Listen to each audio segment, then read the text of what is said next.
Good afternoon, everyone. Thanks for joining us for the SVC Monthly Speaker Series for April. I'm really pleased to introduce Len Heflich, who is not only an alumnus of Stevens, but also an alumnus of our program here, having had participated with us last November.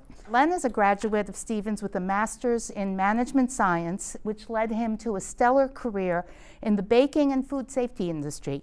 Len is president of the board of directors for the Center for Food Integrity, a food safety consultant, and member of the Trace Gaines Advisory Council.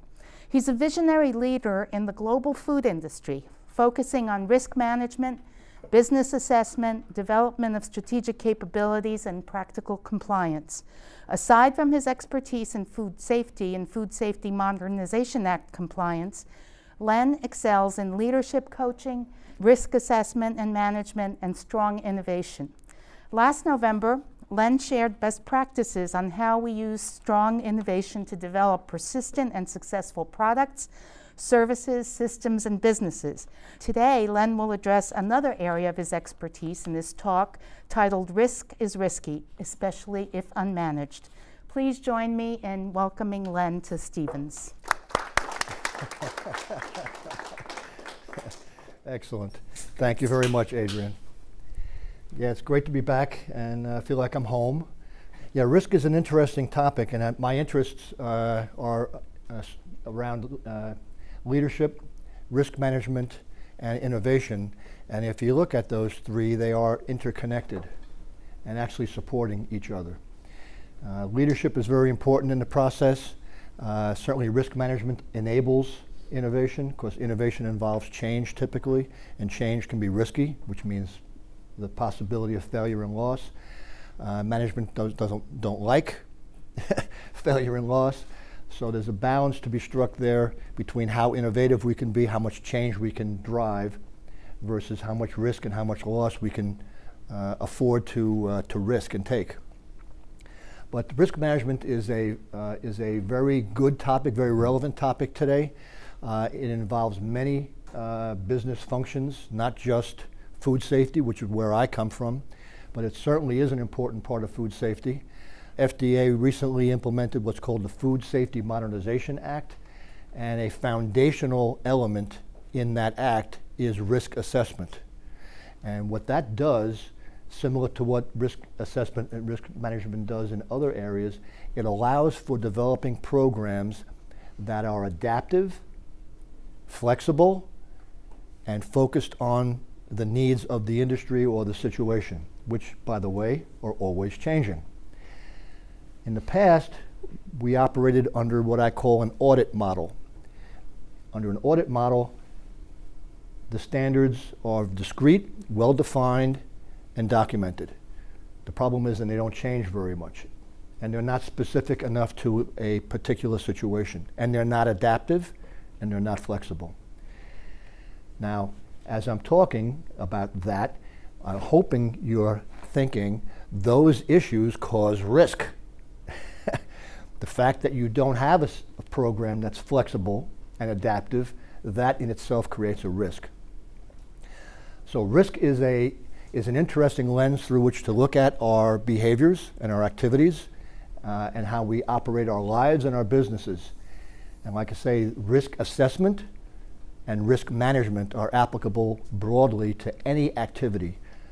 And the reason that's true is all activities involve the potential for risk and loss. You think about it. Risk assessment helps us become aware of the potential losses and failures. Risk management allows us to do something about those and minimize the potential for failure and loss. It's not too often where we can find a risk and then do something that eliminates it. That's ideal, but unfortunately not something that we can usually do. So usually we have to manage the risk, and that means being aware of it, putting in place good programs, and controlling the risk so that the loss is manageable, acceptable. The rate of change is increasing rapidly. I used to think that this is going to change itself, meaning we can't keep increasing the rate of change every year. It can't go on this way. At some point, it's going to level off, and we're going to go back to a more stable world like I grew up in. And guess what? I now don't believe that. That's not going to happen. In fact, the rate of change is going to continue to increase, and that all in itself creates risk. Change comes at us from many different areas. Some changes are unpredictable, uncontrollable. Certainly weather events, natural disasters, and many other changes come at us, and we have no control over them. They just hit us. We have to be able to manage them and control them as best we can. Some of them are predictable and manageable, and that's what we're going to talk about today, is trying to convert some of those unpredictable or uncontrollable risks into things that we can actually manage and predict. And some change we create on purpose. We do it for a reason, like a new product or a new process. Those changes we do on purpose. Our goal, though, is to use risk assessment and risk management to drive our behaviors, our activities, our projects, our application of resources, time, money, not unlimited, of course. We want to apply those in the best way to minimize the potential for failure and loss, and at the same time optimizing our chances for success. So that's the reason for my company's name is Innovation for Success. Very often we innovate for failure because we don't have a good process to manage it, and risk is a very big part of that. And I'll tell you, when you get in the business world, if you're not using risk assessment and risk management to prioritize your activities and direct your efforts, then you got two possibilities. One is your people, your programs, your systems are not going to be capable, and you're going to fail. Or, at best, you're going to underperform. You won't perform as well as you could. So worst case is you're going to fail, best is you're just not going to perform as well as you should. So let's talk about risk management. As an outline, I'm not going to go through that, but those are the areas I want to cover basically today. So starting with a definition, putting it in perspective, and some techniques. I want to emphasize a word that Adrienne used in her introduction to me, which was practical. If you get into risk management as deeply as I have, what you'll find, the books that are out there, the articles that are out there are very complicated. Most of them are based on ORM, Operational Risk Management, which was developed by NASA. Well, I can tell you my company doesn't have the resources of NASA. So that program is, I wouldn't say useless, but it's over-complicated, over-burdensome. We can't afford to use that program. We need something simpler. So that's what I had to do, is try and find a way to make this as simple as it can be, but still functional. So let's put risk into some perspective. Like I say, all activities involve risk. So, and therefore, they need to be managed. Otherwise, we have the potential for failure and loss. And some activities are actually hazardous, and we don't want to do them. We want to avoid them. So we all know that smoking is hazardous to your health. Most of us make the right decision and avoid smoking to avoid that hazard. But all activities involve some risk, and even walking across the street, getting out of bed, believe it or not, that's a pretty risky move you do every day. Maybe you don't appreciate that, but they are. And we have to accept the fact that there is the potential for failure and loss, and be aware of it, and then do something about it to minimize it. So for example, over 1 million people die in car accidents every year around the world. 140 people die every hour around the world in a car. 34,000 alone in the USA. It's a lot of people. It's a lot of risk. We manage it as best we can, but the fact of the matter is these things happen, and they happen consistently year after year. 100 people fall from dying out of bed, so that is a risky behavior. You may want to sleep on the floor from now on. And 13 people die from a vending machine falling on them. Not a recommended activity. That may be hazardous.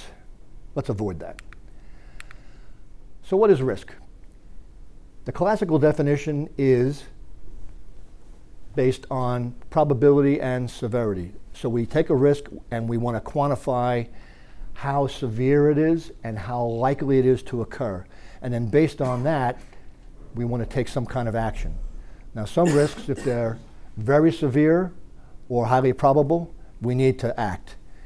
If probability is low, severity is low, we may choose to defer those and not take action. Obviously, that's a risky decision. But since we don't live in a world with unlimited resources, you have to choose. So those are decisions we're going to have to make every single day. So that's the classical definition. But I would suggest in today's world, we need to add a couple other factors to consider. One of them is the velocity of change, and every year that velocity seems to increase. Used to be a company could make a mistake, and it would take weeks, months, years sometimes for people in other countries or around the world to find out about it. Today, I have a food safety failure in Brazil, and it's on the internet, and people, consumers in the USA, are calling our USA-based hotline asking if their product is implicated. This happened in Brazil, and this is true. This happens in seconds. Second is outrage. Some risks, some failures naturally cause outrage and others don't. It's not logical. Like I say, 34,000 people, 100 people die on the roads today in this country, okay? One person tragically died this past week from an airplane failure. The outrage over that one person is huge, yet most years there are no fatalities from commercial air business in the US. So it's actually a pretty rare event, but the outrage over that one poor person losing their life is huge, where the 100 people who died today in car accidents will not even be mentioned anywhere, not even on the internet. So that just shows you how outrage changes the landscape. So you have to be aware of the risk and the failure you're dealing with and assess the level of outrage that could happen due to a failure. Complexity. Certainly life is more complex today than it was even a year ago, and it's going to be more complex in the future. You need to consider the complexity of the risk and how you're going to manage it and your ability to manage it. Scope, is it something that's limited to a small number of people or a small number of products, or is it global? And then uncertainty. Very often we're making decisions, especially today, because of the high rate of change, we need to make decisions more quickly than we used to. And if you don't make a decision quickly, you may lose the ability to make a decision. Someone else will make it for you. That's risky. There's a trade-off there, because the more time you spend gathering information, the more information and the better quality information you have to make a decision. However, if you wait too long, no matter how good the information you have, you may lose the ability to make that decision. So you're going to be forced to make decisions quickly, which means incomplete information and maybe even wrong information. That's a tough way to make decisions. And of course, that creates risk as well. So there's a very tenuous balance there. So you'll find in the business world today, the leaders, the people who are able to make good decisions quickly with limited or wrong information, those people are special people. And it's not by accident. It's a skill that they've developed. It's a capability that they've built into their organization. This doesn't happen by accident. So operational risk is defined as the potential for direct or indirect loss resulting from inadequate or failed internal processes, people, systems, or external events. Obviously, we have control over our internal processes, sometimes our people, and the systems that we implement. We don't have much control over the external events. But losses can occur due to any of those, and I'll tell you, in almost all cases, when we have a loss, a failure in a loss, it's almost always due to human error, almost always. So that's why the people and the systems are so important. Very important to get those right and keep improving them.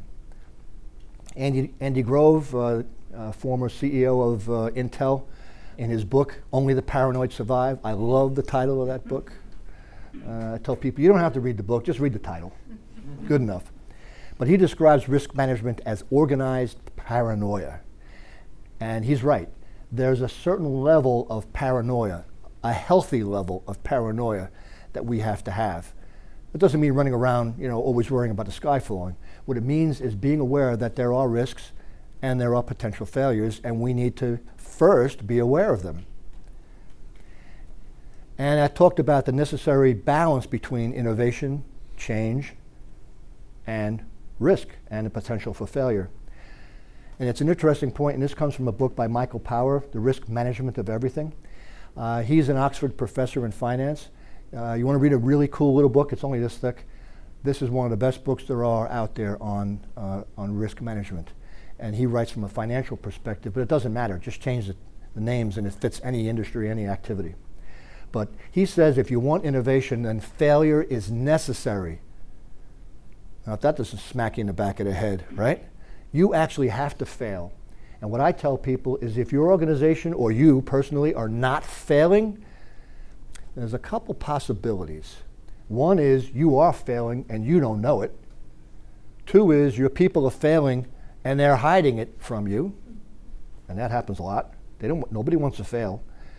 Three, you're not trying hard enough. And if you're not trying hard enough, you're going to have another risk on your table, and that is your competition is going to pass you up. So you have to change, you have to innovate, you have to accept the risk, and you have to manage it. So that's the goal, is how do we make risk management a manageable process? It's almost an oxymoron to say risk management, because if it's manageable, then it's not a risk anymore, right? So anyway, but that's the goal. Let's make it manageable, and we'll forget that it's an oxymoron. So here's a poor guy. I mean, just consider yourself in his condition. I mean, what's he supposed to do? How is he supposed to predict this event? How is he supposed to be prepared for it? And then, of course, how is he supposed to deal with it once it happens in an effective manner that minimizes loss? Outside of his control, but it happened. He's got to live with it, but it's very disturbing. So there's a special group of risks that cause harm. And of course, those we want to be most concerned with. And there are different ways we can manage those. The first way is as a hazard. And if it's a hazard, then probably we want to avoid it, which means we can eliminate that risk by avoiding it, if we can. Some risks, even hazards, we cannot avoid, even if we want to. We can manage it as a risk. And that means we collect data, we understand it, we have a balance between the good and the bad. And by the way, in all good activities, there's bad. And believe it or not, the opposite's also true. In all bad, what we would call a bad activity, there's actually good. But vaccines are a good example of a good thing with bad that happens. And that's a tough trade-off. You know, what's the acceptable level of risk in a situation like that? How many people, in order to get the benefit, which is millions of people avoiding getting the flu and potentially dying, some will die from the flu because their bodies aren't able to handle it and fight it. We prevent those people from getting the flu. So many more people survive, but we don't know how many. We can't count them because they didn't get the flu, so we don't know. But there are some very healthy people who would not have gotten the flu, and they took the vaccine and they got sick and died. It's a very small number, but what's the right number? Is it 1 in 100,000, 1 in a million? If you're trying to make that decision for your business, or you're working for FDA, for example, and you're trying to make that decision, it's an extremely difficult decision to make. We can manage it as a precaution, and you've probably all heard of the precautionary principle. It's part of law in many countries, in Europe especially. The precautionary principle basically says if we don't know if this is a risk or not, then we're just going to avoid it completely. So like genetic engineering in Europe is largely avoided because even though all the studies that they've done themselves prove there is no harm and there is no risk, they still avoid it because they say, well, we don't know what's going to happen in 25 years or 50 years. So they avoid it as a precaution. And lastly, as a benefit, GM's done a good example. No one that I know of has ever complained about getting an anti-cancer drug that was based on genetic engineering. No one complains about that. Why? Because the benefit is so great and the risk is so small, there's no discussion. So risk management involves making decisions under uncertainty when we don't have perfect information. It encompasses every aspect of our business. It's not just a production issue or a quality control issue or a food safety issue.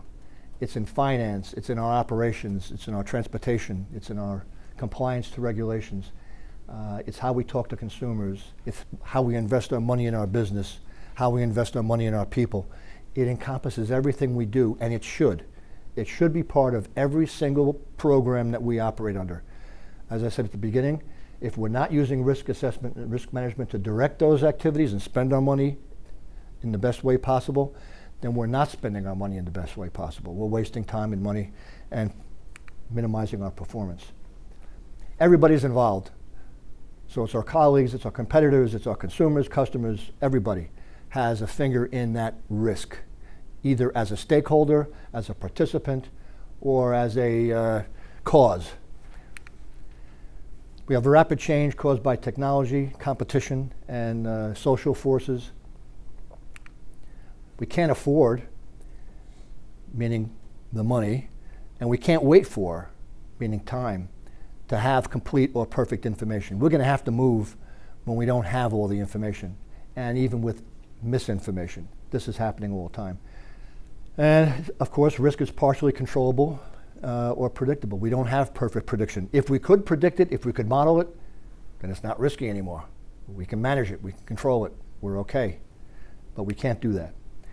And there's a cost-benefit trade-off. It's not a zero-sum game, but we can't afford to do everything. So therefore we have to choose and spend our money and our time wisely, using risk to help guide us to spend it the right way. But we can't do everything. And this is a hard decision too. It's almost kind of like the risk, how many people are going to get sick or die decision. You're going to make decisions about where to spend your time and money in a business or an activity, an organization that you're in. And your choice to spend the money on this, but not that, could have an impact, because maybe you were right and maybe you were wrong. Or maybe you were both, meaning you should have done both activities, but you simply don't have the money to do both. So therefore you still have to choose. And that's a tough one. But anyway, what I do as part of this process is identify it as a process, and it's incremental, meaning we can't do everything today or this week or this month or this quarter or this year. But if we keep at it year after year after year, as John Wooden, UCLA basketball coach, liked to tell his students and players, if we make little changes every day, after a year, you'll be amazed at how big a change we achieve. And that's a fact. Make a little change every day, every week, every quarter. Do what you can, and after a year or 5 years or 10 years, you'll be amazed at how quickly those add up. Complex subjects, the more I know, the more I realize I don't know. That's certainly a truism. So let's talk about the uncertainty. There's our classical model. So we rate severity and probability. We have risk inside that yellow circle. Those are the risks that we're aware of. Okay? Outside of that are a whole bunch of other risks that we're not aware of. The fact that we're unaware of risks out here makes risk management really difficult. And that's why it's an oxymoron. Because guaranteed, we're not aware of all the risks. We can identify risks and manage them, have a great program. That's wonderful. Let's do it. But be aware that there are risks that we are not aware of that are lurking outside of our nice, neat circle that we have a problem with. So what do? We can't do nothing. We have to do something. Okay? What do? We put in place systems and programs and training to allow us to detect a failure early. The earlier we can detect a failure, the better. The more options we have to correct it or take action that minimizes the loss. Again, minimize the loss. May not be eliminate. You still might get hit, but at least you can minimize it. Networks. Participate in industry. Very often these programs are not considered to be proprietary. In food safety, certainly we don't consider food safety to be a proprietary area. Meaning if I develop a program or a practice that is good, I'm going to share it with my competitors. You know why I do that? Because if they have a failure and I kept my good idea to myself and I don't have a failure, but they do, consumers are going to paint me with the same brush as they paint them. Peanuts are a very good example. 2008, there was a company in Georgia that failed miserably, had salmonella in peanut butter. 10 years after today, there are still consumers who won't eat peanut butter. And the company that failed was a tiny little company in Georgia, had nothing to do with the rest of the industry. They were a tiny little fragment of the industry. But it doesn't matter because consumers don't forget those kind of things. Flexible and adaptable. That's the whole idea of continually redoing the risk assessment and getting good at it, making it a skill. It's actually a strategic capability. Think about that for just a couple seconds. It's a strategic capability that we need to build into our companies, our organizations, our groups, whatever. Strategic capability. Meaning if we're good at it, in fact better than our competition, that is a competitive advantage. Okay? That is. And it's deliberate. As much as possible, we want the change that we're living with to be deliberate, understood, measured, predictable, controllable, and on purpose. Purpose-driven. Not serendipitous, not by accident. We don't have time to be lucky. We can't afford to be lucky. We have to be good. So practically, how do you perform a risk assessment? I can boil down the 400-page book on ORM into one slide. Because these are the things you need to do. First, identify the potential risks. Keyword, potential, which means you got to be creative, you got to be aware, you got to look outside your boundaries. These may not be risks or failures that you're aware of, or maybe even have occurred before to you or your competitor, maybe a different industry. You got to get out there and pay attention. That's where the network can really help. So I've always been very active in American Bakers Association, which is that pin there. It's a trade group of bakers. And we talk openly about problems and risks and situations and programs, solutions, so on. And we do that on purpose to make sure that we're all aware of those. So you want a multifunctional team with multifunctional capabilities so that they're bringing different ideas and different perspectives to the team. And you want that team to start meeting on a regular basis. And this is a great way to develop the team and develop their skills. Okay? We don't want this to be static. We want it to grow and develop. Yes, you want to rate the severity and the probability. It's a great exercise to do. It's very educational. And when you're done with it, you know what you do? Stick it in the garbage can. Because that should not determine how you perform. Meaning, people tell me, oh, well, if it's high severity and high probability, those are the projects we're going to work on. Oh, yeah? How about the one that's down here that's lower in severity and lower in probability? Can we just ignore that? Do you know what that's called? I know there's a risk, and I choose to do nothing. That's called negligence.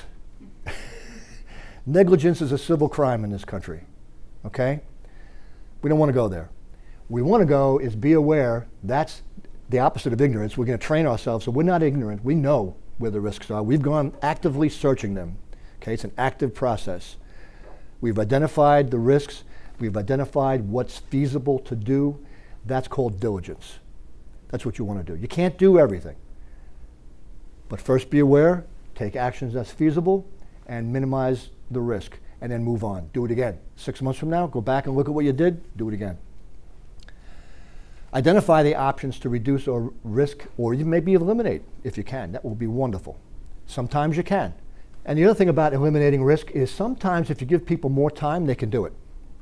So unfortunately, in business, we typically have annual capital budgets, so we don't think beyond the annual capital budget. Well, you know, we got this risk, and a team come up with a great idea. We can fix it if we spend, $100,000 for a new piece of equipment. But it's not in the capital budget this year, so we can't do it. Okay, that's true. Good. How about we make sure it's in the capital budget next year? Well, they're already thinking ahead, and they got that already planned out. All right, then the next year, let's get it on the capital budget sometime in the future and get it done. And if you think 5 years, 10 years out, it's amazing how that opens up the possibilities. And the same thing works with teams. If you give teams a challenge and say, I want you to eliminate this risk in 5 years, can you do that? That's a whole different thing than saying, I want you to reduce that failure by 20% this year. What does that mean, 20%? I don't know what it means. It's not based on any reality I know of. But that's what management does a lot of time. We have consumer complaints for this. Okay, our goal is to reduce them by 10% this year. That's meaningful, that's good, that's great, and it's useless. How about let's look at a project to reduce or eliminate them by 100% in 5 years? It's the same thing. But the difference is if I reduce it by 20% each year in 5 years, I'll guarantee you won't be at zero. Guaranteed. Taking appropriate corrective actions. Very important. Once you've identified the risks and you know what you're going to do, you got to plan for failure. No matter how good you are, no matter how good your activities are, no matter how good your programs are, no matter how good your risk assessment is, failure is still going to happen, which means we got to be prepared for it. And corrective actions are what we do when failure happens. So detect it early, and then know and have people trained as to what we're going to do when it fails. So we're prepared for it. Typically that means modifying your programs. Programs, a lot of companies are written in stone, they don't change, and that's a mistake. When you have a failure or a risk, you need to go back to your programs and say, how do we embed this in the program? And there's a couple reasons for that. One is, I know this now because I just did it, and the people on my team, they know it now because we just talked about it. But in 5 years, we're all going to be gone. We're all going to move on to another job. And we're going to end up repeating that failure because we didn't document it. We didn't build it into our programs. So those people 5 years from now are going to end up repeating and relearning the same thing we just learned. Don't do that. Build it into your programs so it's there and it's there for the future. And then you got to follow up to make sure that the corrective action was actually effective. So we did something, now we have to make sure we did it right and it was effective. And then do this every year, at least. Better more often than yearly, better 2 or 3 times a year. Get good at it. So different degrees of preparedness in managing risk. We can be reactive. That's not where we want to be. That's low preparedness. We react to what hits us, very bad. We can be compliant. We have a program, we have a policy, we're compliant with it. And it's based on our required programs. Corporate wrote these things, government wrote some of them. That sounds like a good thing, and that's where most companies live, right there. I'm compliant, I'm okay. Not good enough. We want commitment, which means we're planning and improving. Remember I said before, it's a strategic capability to do this. This is not just something that we do because we have to do it, okay? It's something we do because we need to do it. It's the right thing to do for the company and for our business. So it's growing, it's developing, it's not static. It's a core value, okay? We flexibly anticipate. It's part of our culture, it's part of our strategic capabilities, and we teach people that fact. It's not a secret. Everybody knows when you come work in this company, risk assessment, risk management is a core capability that you need to participate in, be aware of, and help develop for the future. And this comes from Dan Phone, NSF. These are some of my favorite comparisons of why we mess up risk assessment and risk management, okay? We cannot, but it's very easy to confuse skill and luck, especially in risk assessment. Because if failure didn't occur, then you're a genius.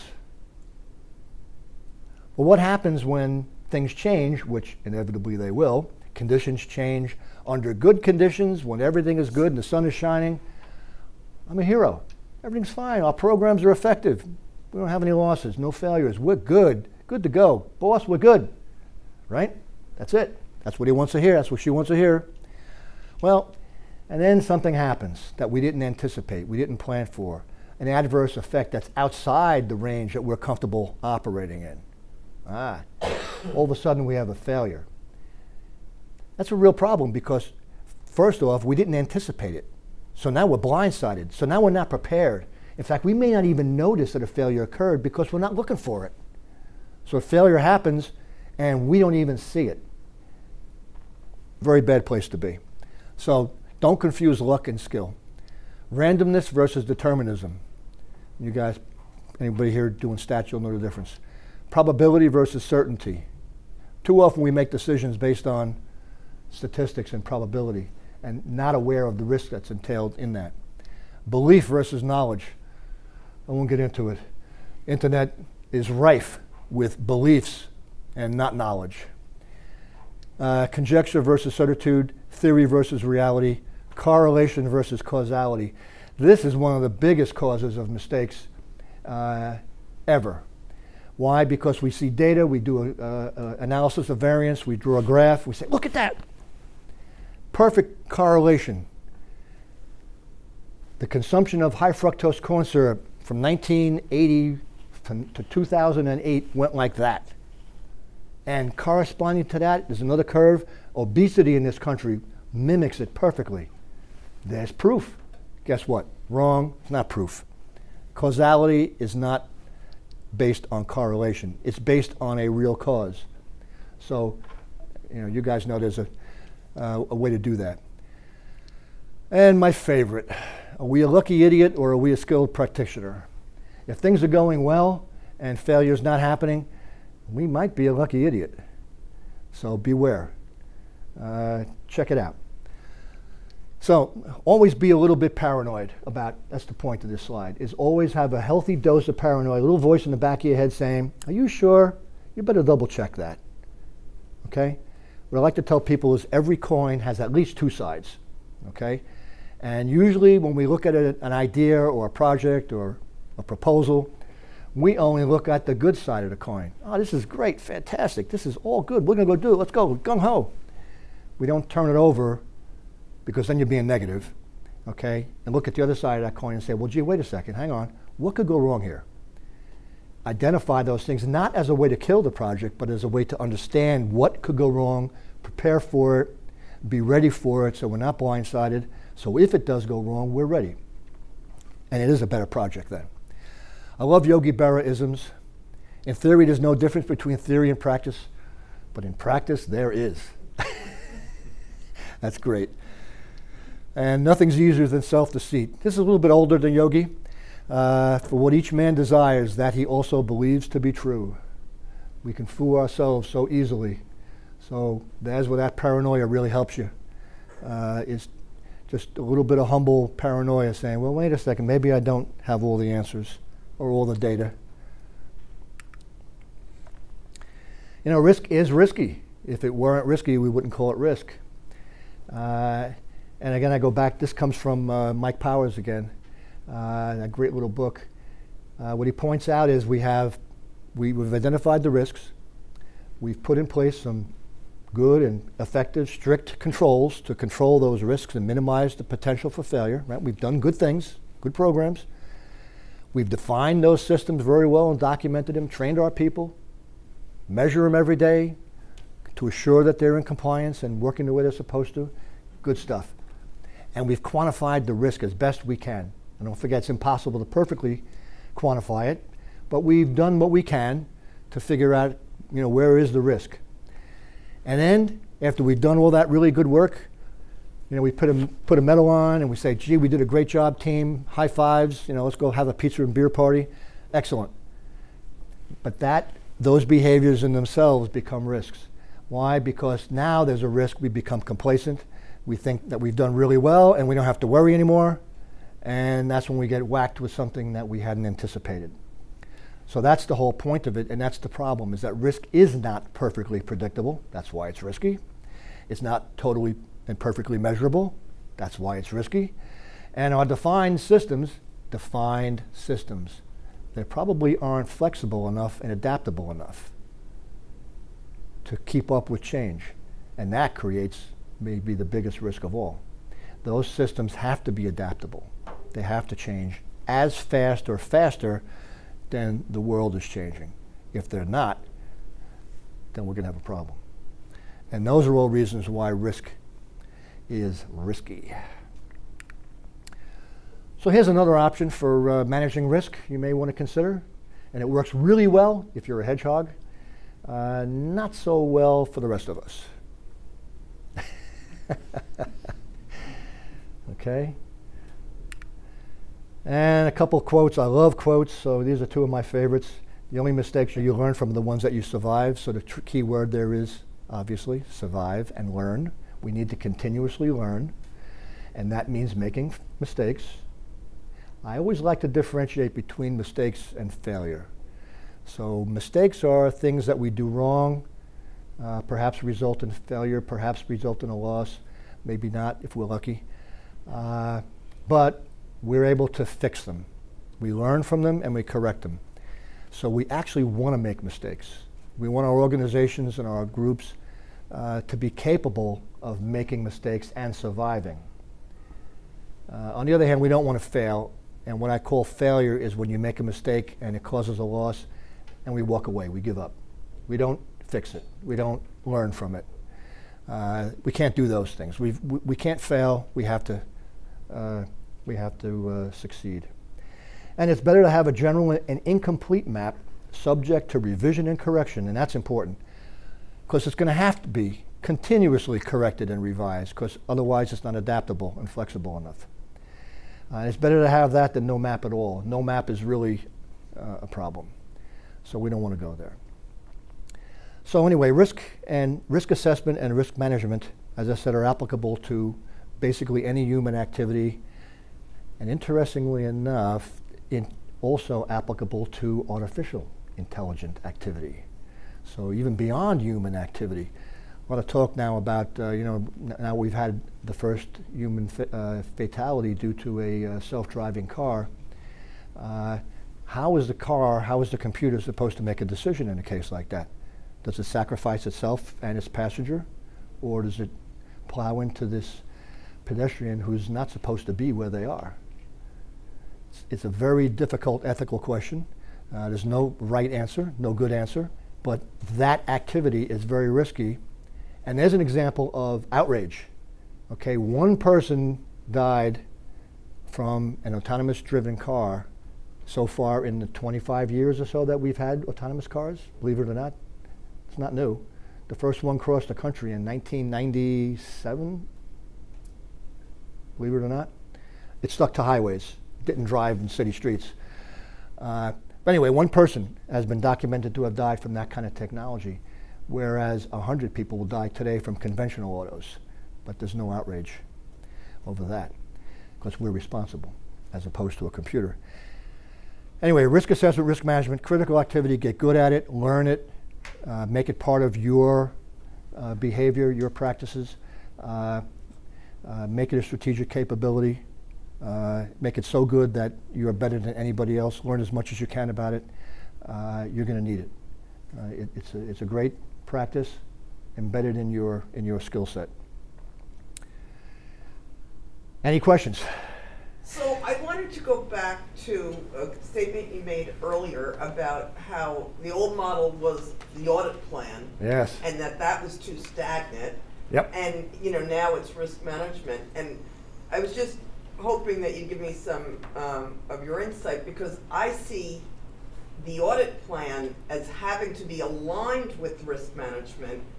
Yep. And then using the audit plan to basically test to see if the mitigation activities and the controls you're putting in place are working.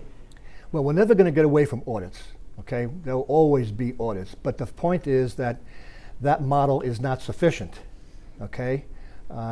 Audits are necessary but not sufficient. And you're right, the audit needs to be based on the assessment, which means they change.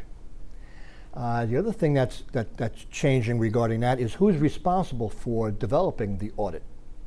I can talk best about food safety with FDA. In the past, FDA was responsible. Okay, they developed what are called GMPs, good manufacturing practices, and they published those. So they're definite, they're published. Everyone can read it, everyone can train their people according to it. And when an FDA inspector showed up at your door, those were the areas primarily where they were going to audit against. So it's easy to measure, easy to quantify, easy to audit. That's good, great for everybody. The problem is those defined standards are limited and inflexible. They don't apply necessarily to my process. My process is different than when those rules were written in 1986. A lot's changed. Equipment runs at different speeds today. Many of it is controlled by robots even. They weren't thinking about robots in 1986. So there's new risks, new issues that need to be incorporated into that to assure food safety. Not just compliance, but safety. And what FDA did rightly and brilliantly, is they put the responsibility for doing that on the manufacturer. So it's no longer FDA's responsibility to give me a list of things I need to comply with. Here's the audit we're going to do. No, they don't do that anymore. Now what they do is an assessment. They come in and assess my program. Have you identified the risks? Have you put in place controls to minimize the potential for failure? Do you have the ability to detect failure? Do you have corrective actions in case a failure happens? Have you thought about those?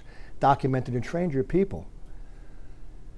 Have you trained your people? Do you document what you do? That's exactly the plan that they're looking for. Okay, but it starts with a risk assessment, and it ends with effective controls and actions, and that's the way it works. And the responsibility for doing that is with the manufacturer, not with FDA. So that means if I'm going to keep it up to date, my equipment is changing, my products are changing, my ingredients are changing, my vendors are changing, God knows my consumers are changing, everything's changing. Okay, I need to change that audit as quickly as those changes are occurring, otherwise it's not going to work. And then also from what you're describing, it's more aligned to your particular operation as Correct. opposed to the Correct. industry. There are going to be standards out there. Correct, that's right. But each manufacturer is unique. And the exact same thing applies in finance, okay? So in 2008, we had a financial meltdown. Why? Because there were complex derivatives and junk bonds and all these other crazy new things that the industry had developed that were outside of the regulations. The regulations didn't keep up. There was no regulation of those because the regulation didn't anticipate them. And the industry was innovating more quickly than the regulations, by far, by far, and got into trouble. So the financial industry, finance has done the same thing. They are also moving from an audit model to an assessment model. The responsibility to have good programs and good practices is now the responsibility of the financial firm, not of the government. Because the government can't write regulations fast enough, and they don't even know what industry is doing in many cases. So it's an exact parallel. In fact, it's kind of interesting. There were two failures that occurred in 2008 that resulted in the change in the financial industry and also in the food industry. And 2008 was the financial meltdown, and that caused Frank Dodd. And in 2008, there was the Peanut Corporation of America, that's that small company in Georgia, and that resulted in the Food Safety Modernization Act. And it's interesting that the solution that was applied to both is the same. Risk assessment, risk management, controls, corrective actions. Same. Very interesting. Yeah. And today the rating agencies are assessing you in part on whether or not you have an effective risk assessment program. That's right. They're assessing, do you have an effective program, as opposed to are you in compliance with some regulation, which is not capable of keeping up with your activities. I had a question. Sure. Many of the people here are members of the Stevens Venture Center, and they run Mhm. companies that are digitally based. We have Mhm. big data management. We have a healthcare app. We have a cryptocurrency trading site. Do you have any words of wisdom that on risk in those types of industries or those types of companies that may differ from the more traditional product-oriented? I don't think they really differ in nature. They may differ in speed. I think there's a potential that you're taking those activities into areas that we don't know very well, we don't have any experience with, so therefore there may be risks involved that we may have some difficulty anticipating. But no, I think these techniques will work as well there. I think the real issue is the fact that we're moving into uncharted territory where it's so much more difficult now to anticipate a risk, because you're creating a risk that never existed before. But by the way, that doesn't absolve us of the responsibility to do that work. In fact, it actually may be even more important that we do that work. Because the regulations aren't there. Because the regulations and experience aren't there. Yeah. You're not going to go to a book and find the answer. You're going to have to make this up. And that's exciting, I think. I don't want to see your pictures on the Wall Street Journal, you know. So don't go there. Except for a success. Anybody else? Yes, ma'am. I really like your talk, but a lot of things are new to me. So I'm wondering, in your work, how do you actually manage to track the situations and the certain things and certain risks could be involved? I'm wondering if that you're using kind of charts or like marking certain things on your map and to keep tracking everything could happen, or so what do we? That's a great question, and I'll give you an example. The company I worked for had a lot of manufacturing facilities around the world, and they were all given the directive. We gave them some, training materials and explained to them what to do stepwise to do a risk assessment. And I'd go visit the facility and say, "Have you done your risk assessment?" "Oh, no, Len, we haven't done it yet because we need to do some work and get ready, and it's going to take some time, and we need to prepare." And my answer was, "Sorry, no. We're going to do it today." So I'd say, "I want your team in this, the conference room for 2 hours today. In 2 hours, we will do your risk assessment." "Oh, that's impossible." "No, we're going to do it in 2 hours. I'll show you how." Get the team in there and just sit down and talk to the maintenance guy, to the operations guy, to the quality guy, to the food safety person, the sanitation guy, gal, or whatever, and say, "Okay, let's talk about, let's go through the process step by step. Okay, we have a process where we accept ingredients from vendors. What could go wrong there?" "Oh, well, the ingredients could be contaminated with insects or glass or metal."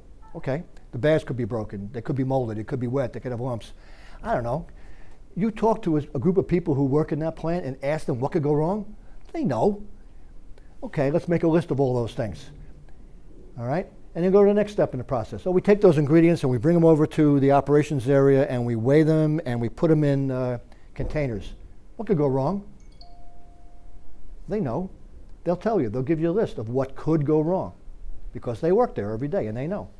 And you do that through the whole process. And you don't belabor it. Don't make it you don't want a list of 1,000 things. You want a list of 100 things. Okay? And when you're done, you say, "Okay, good enough. That's good. We got 100.